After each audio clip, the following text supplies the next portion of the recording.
Remember last week how I was like, estrogen priming was the worst and injections are like totally fine. Estrogen priming was terrible, but injections have gotten worse. And I think you need to see the evidence. In college, my gay best friend and I joked that if we hadn't found love by 40, we'd have a baby with each other. 20 years later, I'm pulling the ripcord. From deciding on solo motherhood to choosing IVF, I'm Meredith, and this is the backup plan. Look at my poor belly button. It's not good. Last week I went through my updates day by day, and I think I'm just gonna kind of cumulatively talk about the whole week because it's a lot easier that way. Things have gotten a lot fuzzier since I started. We'll get into it. I think this is like cumulative damage that's happening on my belly. I think because I have been poking and poking and poking every single night. I think the last I counted, I'm up to like 40 something injections. I think that because there is follicle bloat, I think there's just like a lot less room in there. And so it just hurts more. But you know what? Let's talk about nice things because that's more enjoyable.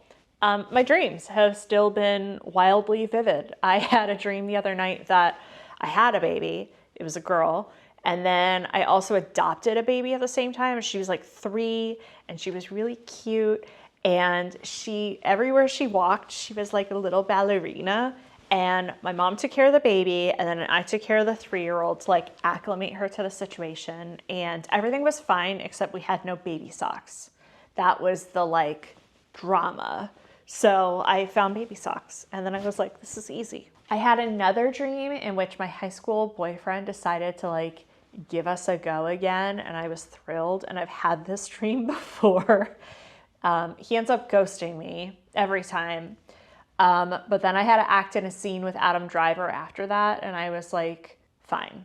I was like, at least I have this. And Adam Driver was like making goofy faces at me. And I was like, well, I'm friends with Adam Driver, so I guess things aren't too bad. And then I had another dream where I was in a play with Andrew Garfield. I dream about a lot of celebrities. He and I were in a show together. So I have theater dreams pretty regularly. They're kind of similar to the dreams you have where like you haven't studied for an exam and then suddenly you have to take an exam, except my theater dreams are that I had to be in a show, but I haven't gone to any of the rehearsals and I don't know any of the choreography and I don't know what my lines are. This was the opposite of that. I came to the show that night and they were like, hey, can you stand in this role opposite Andrew Garfield? And I was like, of course, I know all the lines, I can do it. And like there was an exposition part of the play that like the spotlight would cut to us and we were supposed to be like cuddling, but he was like futzing with my hands a little bit. And I was like, oh, I think we're going to make out at the cast party. Like I was so excited. And then I saw my dad in the audience and he was laughing at me, but like in a good way. Like it was nice. So that was a cute little dream. So all that's been fun. I love my goofy, vivid dreams I keep having. And I'll have like flashes of them later in the day. And it's this like weird familiarity I get. And then it goes away and I totally forget what the dream was about. But there you go. That's been the most pleasant part of all of this. Let's talk about less pleasant parts, like medication changes. There is a big change that came that I'll talk about towards the end of today's episode. But the funny thing that I want to mention is that my trash can smells like a hospital, much like Jen Shaw. When you open the drawer that my trash can is in, it's just this like whiff of alcohol that comes out because there are so many alcohol swabs and alcohol wipes that I'm using that it just smells very clean in there, which I don't hate. It's a nice little side effect of everything that I'm going through. I used the last of my Zomactin. If you remember from my last video, I accidentally threw away a couple of doses of Zomactin. I met a girl actually because I have to keep going back for checkups to see where my levels are at and everything, right? And in the waiting room of the RV, it's not really a room, it's just the waiting section of the RV, I met a girl who threw away a lot more medication than I did. And I really felt for her, but I also felt a lot better for myself. So I finished up the Zomactin and they told me I didn't need to order more, that the amount that I got really kind of did what it was gonna do. And that is to increase the quality of the eggs that are gonna come through. So we will see. Still gonna be nervous about that until I get some good old embryos from all of this, because I will forever think how different things would be if I had never thrown away that Somactin. I started Ganirelix this week. It is the shot that I take in the morning. It hurts. So we'll talk a little bit about side effects now. The Ganirelix it's a blunter needle. So it's a little tougher to go in, but really not that bad. And the injection itself doesn't hurt, which is wonderful, but afterwards hurts. What I do like about the Ganirelix though is that it's all in one box. Like, you open the box and it's a pre-filled syringe ready to go. I don't have to mix anything. I don't have to measure anything. It's just a wham bam, thank you ma'am, which is very nice in the morning time when you're groggy and don't want to be thinking too much about anything. Also, it makes me very foggy. I have felt in the past week just a little bit kind of like I'm moving through a fog, kind of. It gave me a pretty wild reaction the first time I took it. I got kind of itchy and red. And the side effects on the box, it says if you get itchiness or a rash, call your doctor immediately. And I called them and they said it should go away in 20 minutes. And I was like, it's been 20 minutes? But 2 hours later it went away, and I haven't really had the reaction since then. So it's a good thing. It's still the Menopur that really hurts. And like, as you can see from all the bruises on my belly, like the Menopur hurts worse now than when I first started it. And I don't know if it's just because it's, like I said, kind of a cumulative reaction or what, but whew, like it hurt so bad last night. I wanted to take it out, give myself a second, and then continue with the injection. I don't know if that would be good or bad. It's probably not good no matter what, but I didn't know if it would be a bad thing. So I just grinned and bared it, but it hurts a lot worse. I find myself sitting with an ice pack on kind of like all night. And then the next day when I do the Ganirelix, I have a little belly band ice pack that I put on as well. And just kind of go about my morning for 2 hours and then take it off, and I'm fine.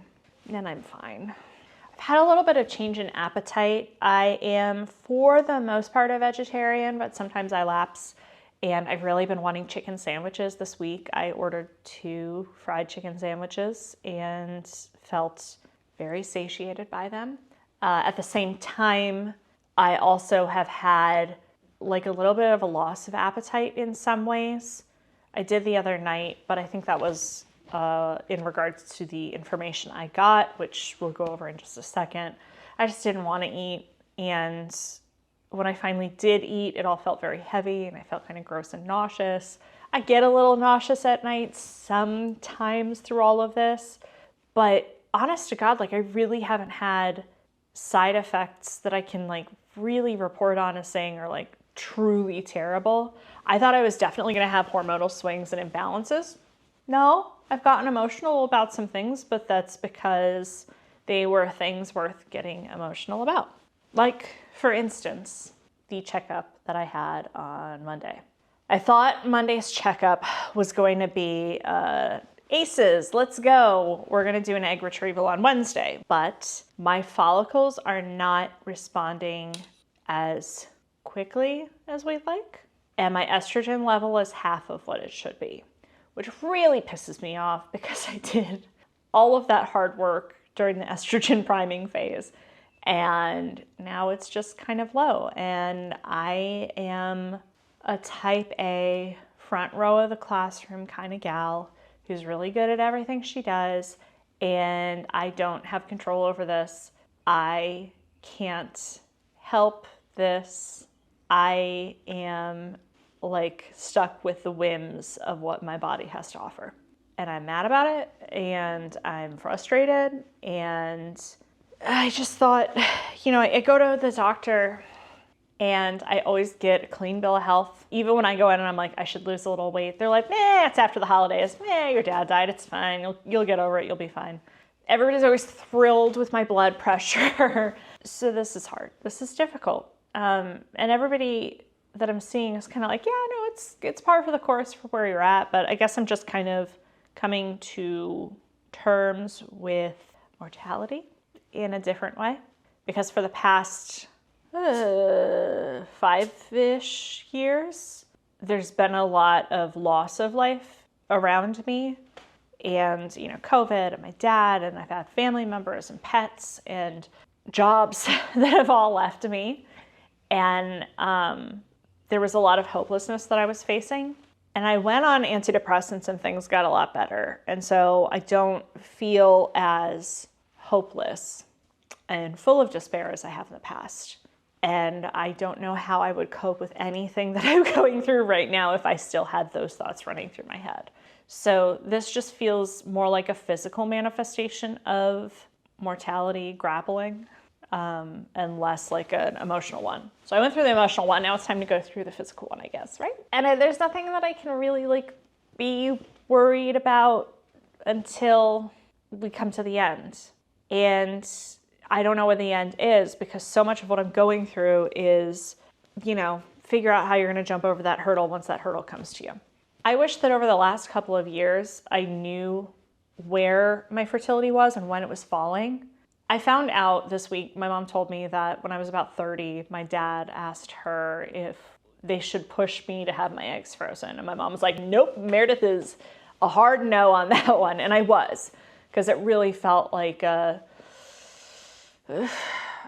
racket. It felt like something that people were trying to sell to women. And I knew the numbers that kind of came along with egg freezing, that not all of the eggs that are frozen unfreeze and not all of them turn into embryos and stuff. So to me, it just felt like a ploy, a sales pitch to women.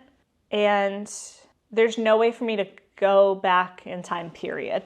But there's no way to go back in time and like convince myself otherwise, because the way that it was all being sold through Facebook ads, and like I had a period tracker app that I really liked, and then all of a sudden it was giving me push notifications with like little snowflake emojis saying like, talk to our company about egg freezing. And I was like, fuck you, I just want to track my period. I just wish that in going to the doctor and getting like annual physicals and stuff, that fertility checking was a part of it, because then I would have seen with my own eyes where my levels were at and stuff. And my thought process the whole way has always been like, well, my mom had kids late, so I'll be fine. And maybe I will be fine. Maybe this is nothing. Maybe all of this means nothing. But I guess if you're younger and listening to this, I would encourage you to just get your fertility checked. Just check it out. If kids are something you want in the future, if you've had any desire to be a parent, just get your fertility checked, and just to see where you're at. And, you know, check it again in a year. You know, I remember talking to my GP about some stuff, and she said, oh, we don't really worry until you're after 40, because things have kind of changed. So the age of concern used to be 35, and now it doesn't really matter until you're 40. And it does kind of matter. I wish I just knew. Again, maybe it's for nothing. Maybe it's for nothing. Speaking of my checkups, I do want to make an addendum to something I said earlier.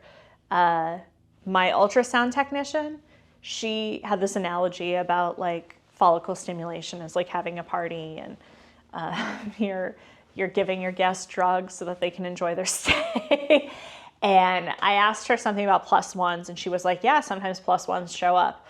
Your follicle's not going to release 2 eggs, but like an extra follicle that they wouldn't have seen in the first place sometimes to show up, which is what's happening to me right now, because we had counted 12 follicles and now I'm at 14, I think. Not all of them are growing as big as we would hope, but sometimes little ones can drop eggs too, so we're not going to get too worried about it, right? We're not worrying about anything. We're just tempering our expectations, but also staying extremely positive. It's easy. I will say that during one of my ultrasounds this week, my girl, she popped over to my right side first, and my right side is really not as reactive as the left side is. The left side, the left wing of the house, is where the party's at. And she said something during the transvaginal ultrasound where she was like, oh, your little nugget's coming from this side. And she referred to like Meredith Jr. is over here. And I got like, in relaying the story, I'm not emotional about it, but I think having a wand up your hoo-ha just kind of puts you into a different place. And I was like, oh, okay. So that was a nice little moment to have this week. And I guess the only thing to share right now is that I'm not doing the egg retrieval on Wednesday. Hopefully it's going to be on Friday. I had to quickly order another round of medication. I tried to get it yesterday so they could overnight it for today. It didn't go through, so I called them this morning and I said, oh, they said it's going to be fine, that you can do it same day. The woman on the other end of the phone at Schrafft's was like, what? I will give them props for like working really quick, and they pushed it to another pharmacy that they knew could get it to me immediately, but they didn't explain that they were still going to fulfill my order for the next day. So I got the same day order and I opened it up. There was only half the dose of all the stuff that I need, enough for tonight, but not enough for tomorrow. So I called Schrafft's back and they were like, no, we're still fulfilling that other half. So a little confusing. But it's done, it's all here, or will be tomorrow when the other half comes. And hopefully that's the end of it. And I go in and suddenly my estrogen is just like through the roof and all of my follicles are double digit and we're ready to go. And yeah, I'm ready for the next part of it. I'm ready to have a beer about this. I will wait.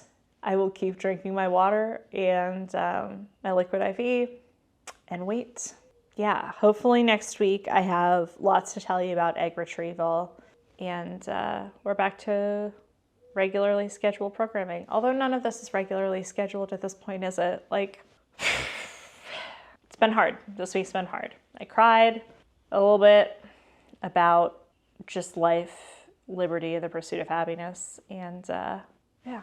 I'll leave it at that. You know how to find me online. It's Backup Plan Pod or Meredith K8. And, like, subscribe, share, review, what have you. It helps. And thank you again for your well wishes. And I'll see you next week with smaller follicles. The Backup Plan is created, produced, and hosted by me, Meredith Kate.